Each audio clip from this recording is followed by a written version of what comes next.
Hi, I'm Jane. I'm 28 years old.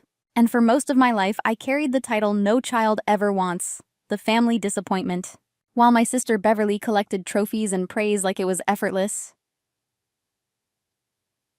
I stumbled through second place finishes, always hearing her name as the standard I could never reach. I thought I'd learned to live with it. I thought I was used to being invisible. Until one Tuesday night. That was when my mom said the cruelest words I had ever heard. One sentence, sharp enough to cut deeper than every dismissal before. One sentence that forced me to finally see the truth. But that one sentence changed everything. Before we continue, if you love these stories, please subscribe to our channel, because that is our motivation to make better and better stories each day for you. And now let us know where you are listening in the comment before we start. The first time I realized I would never measure up was in 7th grade math class. I was sweating over long division, while Beverly's name was already written on the honor roll board, in bold black letters. At home, the comparisons only grew sharper. Report cards spread out on the kitchen table, Mom's face glowing as she praised Beverly's perfect grades, then dimming when her eyes landed on mine. During parent-teacher conferences, I would sit in the hallway, hearing Beverly's name come up again and again, as the standard I was supposed to chase. When I showed Mom my paintings, hoping art could finally make her proud, she glanced once and said, "That's nice, honey. Did you hear Beverly won another scholarship?" The scholarship announcements were the cruelest. Beverly had her pick of Ivy League schools. There were celebration dinners, long phone calls, and congratulations from relatives.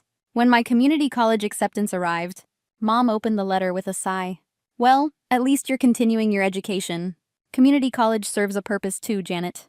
I tried other paths, desperate for something of my own. Drama club, track and field. Each attempt ending the same way, overshadowed by Beverly's trophies, her scholarships, her name in the newspaper. Even when I won first place at the county art fair, Mom's words cut through the joy. "Art is a nice hobby, but Beverly's internship at that law firm will look much better on college applications." By graduation, the message was clear. Beverly gave the valedictorian speech. I sat in the middle rows, invisible. Family photos told the same story. Her framed awards lined the mantelpiece. My picture was shoved behind a debate team trophy, half hidden, half forgotten. Even after Beverly left for Harvard, the comparisons didn't stop. Phone calls about her professors and her cases filled our kitchen every week. And my life? It was always the side note. But the cruelest dismissal was still waiting years later. Everything shifted the spring Dad had his heart attack. I was at my desk sketching a logo, when Mom's panicked voice cracked through the phone. "Your father collapsed. They're rushing him to the hospital." 8 hours later, after surgery and endless pacing in sterile hallways, the doctors said he would recover, but slowly. 6 months without work, maybe more. Dad's paycheck had always carried the family. Mom's part-time job at the library barely covered groceries. And that's when the truth spilled out. They were broke. No savings left. Bills stacked on the counter like silent threats. I didn't even think twice. I offered to help. My freelance design work was still small but steady. I could cover the mortgage, the utilities, even Dad's prescriptions, for a while. Mom's relief showed for a second. But then came the sting. "Are you sure you can afford this, Jane? I know your little projects don't exactly bring in much." The comment burned. Still, I swallowed it. Family came first. So I worked. 12-hour days. Weekends gone. Taking every project I could find. Websites for mom-and-pop shops, flyers for nonprofits, logos for cafes that paid barely enough for gas. Sleep became optional. Food was peanut butter sandwiches eaten at my desk. Coffee replaced water. My shoulders ached from hunching over the screen. My eyes burned. And yet I pushed on.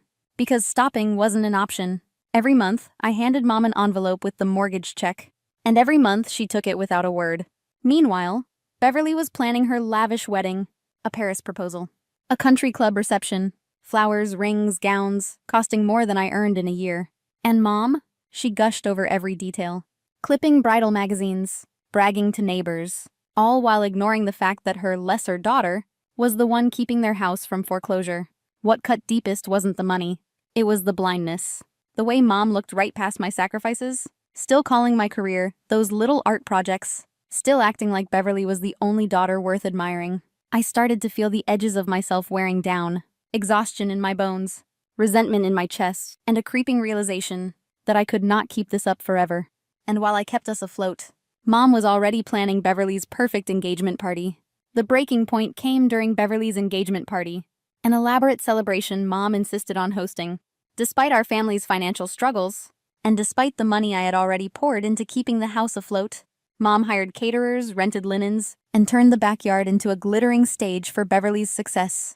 Beverly arrived radiant in her designer dress, her diamond ring catching every light, while Richard stood proudly at her side. The yard filled with 50 guests, relatives, neighbors, family friends, all buzzing with congratulations for the golden couple. I had spent the morning arranging flowers, setting tables, doing the quiet work behind the curtain. Mom barked orders with military precision. Make sure Beverly's place cards are perfect. This needs to be flawless. The irony burned in my chest. I had funded this party, yet to everyone else, I was just background noise. As toasts began, the words only cut deeper. Uncle Harold raised his glass to the family success story.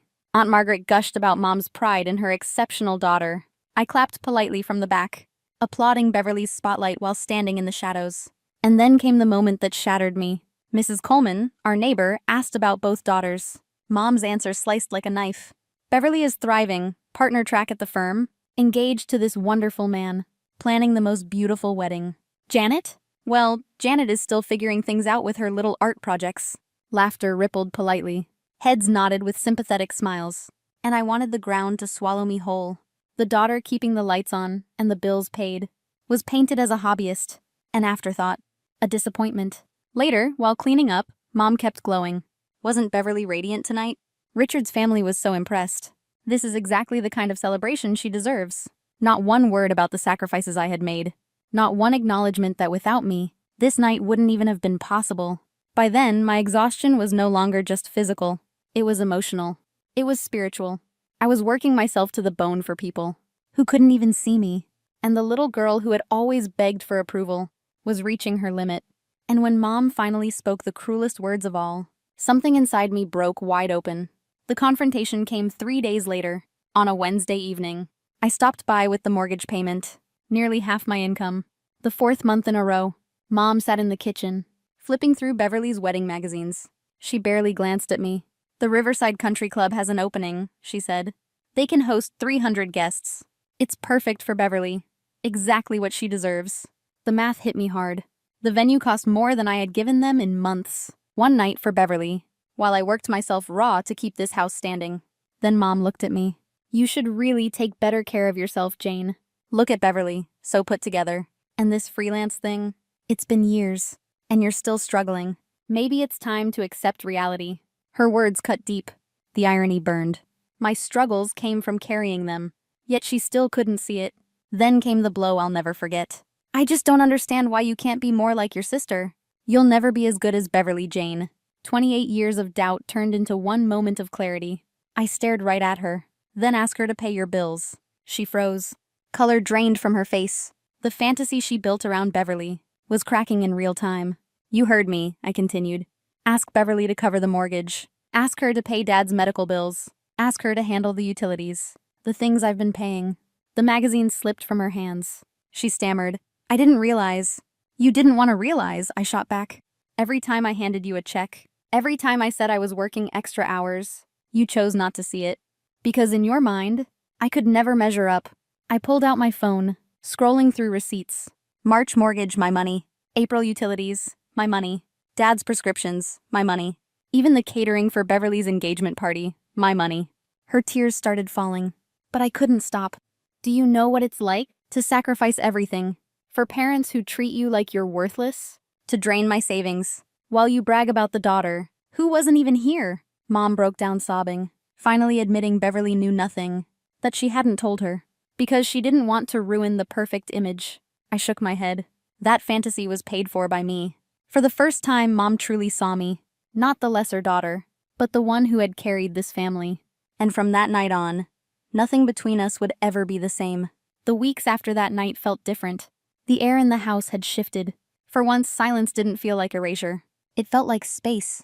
Mom called Beverly, finally telling her the truth about the bills, the debt, and the months I had carried everything alone. Beverly's voice changed when she found out. She called me the next day. Her tone wasn't proud or superior. It was guilty, almost tender. Jane, I had no idea, she said. Mom never told me. I feel awful that you've been handling this by yourself. Let me help. And for the first time, I heard sincerity in her words. Beverly took over Dad's medical bills. She set up an emergency fund. She even started referring clients to my design business. The wall between us, built from years of comparison, began to crack. Mom changed too, though slowly. She started asking about my projects, catching herself when she slipped into old habits. Once, when a neighbor asked about her daughters, she actually said, "Beverly is thriving at her law firm, and Jane has built an amazing design business. I'm proud of both my girls." I almost didn't believe my ears. 6 months later, Thanksgiving looked nothing like the past. Beverly and Richard, me and my boyfriend David, Mom and Dad, all sitting at the same table. Not perfect, but not poisoned either. Mom served my favorite dessert, right next to Beverly's apple pie. It was small, but to me it was everything. As we played board games after dinner, I realized something. I wasn't invisible anymore. I wasn't less than anymore. I was just me. And that was finally enough. Looking back, that Wednesday night in the kitchen was my turning point, when I stopped begging to be seen and demanded it instead. Have you ever reached that moment? The one where you finally stand up after years of being pushed down? If you have, share it in the comments, because your story matters too. And if mine resonated, hit like, subscribe, and remember this: your worth is not defined by someone else's comparison. Sometimes the most important approval is the one you give yourself. The truth is simple. I may never be Beverly, but I will always be Jane. And that's more than enough. And if this story touched your heart, please give it a like and share it with someone who needs to hear this today. Don't forget to subscribe for more true family betrayal stories that remind us we are stronger than we think.